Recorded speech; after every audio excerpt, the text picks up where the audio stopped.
এবার তোমার সাথে শেয়ার করবো আমার মেহেন্দির পার্ট 2।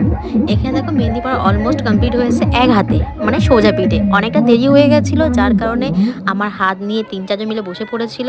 কারণ কিনা একজনকে ডেকেছিলাম, একটা বোনকে ডেকেছিলাম, তো সে যেহেতু একটু মানে স্লোলি চলছিল, ওর জন্য কী করেছে আমরা দুজনকে ডেকে নিয়েছি। এবার দেখো সবাই মিলে ভুয়েলতাল নাচতে শুরু করে দিয়েছে।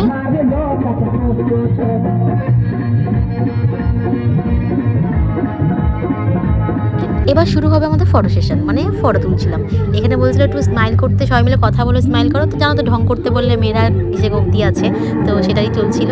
এদিকে দেখো বোন কাকা সবাই মিলে ফটো তুললাম। এইটা হচ্ছে আমাদের যে ঠাকুর মশাই ছিল তার বউ আর তার যা আই থিঙ্ক।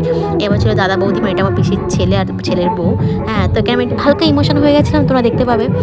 দাদার বৌদির সাথে একটু কথা বলতে বলতে আমি ইমোশন হয়ে গেছিলাম। আর এর মধ্যে তোমাদের সব কিছু মিলানো মিশানো পাবে, একটু নাচ গান পাবে, সাথে একটু ইমোশন পাবে, একটু ঢং পাবে আমার। এই হচ্ছে আমার পিসি, পিসেমশাই, পিসির মেয়ে, আমার ফ্যামিলি ফটো তুলছিলাম। তো এখানে আরও অনেক ফটো তোলা হয়েছিল যেটা অ্যাড করা হয়নি। তো তোমাদেরকে সামথিং সামথিং কিছু আমি অ্যাড করে দিচ্ছি। আর এখানে আমি নাচতে নাচতে কেঁদে ফেলেছিলাম, আমার মা কাঁদছিল বলে আমিও কেঁদে ফেলেছিলাম। তো তোমরা সব কিছু দেখতে পাবে। তো চলো দেখো ভিডিওটা আর এনজয় করো।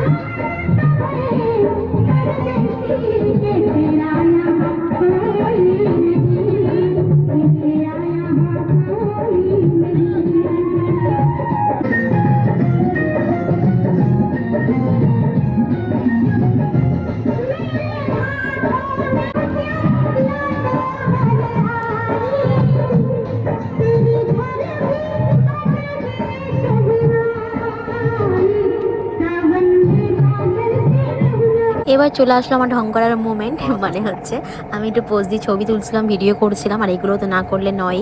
আর আমি দেখুন একদম ন্যাচারাল লুকে পোজ দিচ্ছিলাম, কারণ কি আমি মেহেন্দি দিলাম সেরকম কেন, মানে কোনো কিছুই সাজিনি, না মেহেন্দিতে সেজেছি না বৃদ্ধিতে সেজেছি, তোমরা দেখতে পাবে। আর এখানে দেখো আমি হালকা জাস্ট লিপস্টিক পরা ছিল, আর এমনি গ্লো করছিল, যেহেতু বিয়ে বলে কথা। মেহেন্দি কমপ্লিট হয়ে গেছে, ফটো ভিডিও সব কিছু কমপ্লিট, যেহেতু ভোর ভোর উঠতে হবে, তাই এখানে মেহেন্দি ভিডিও শেষ করলাম। দেখা হবে সকালবেলা।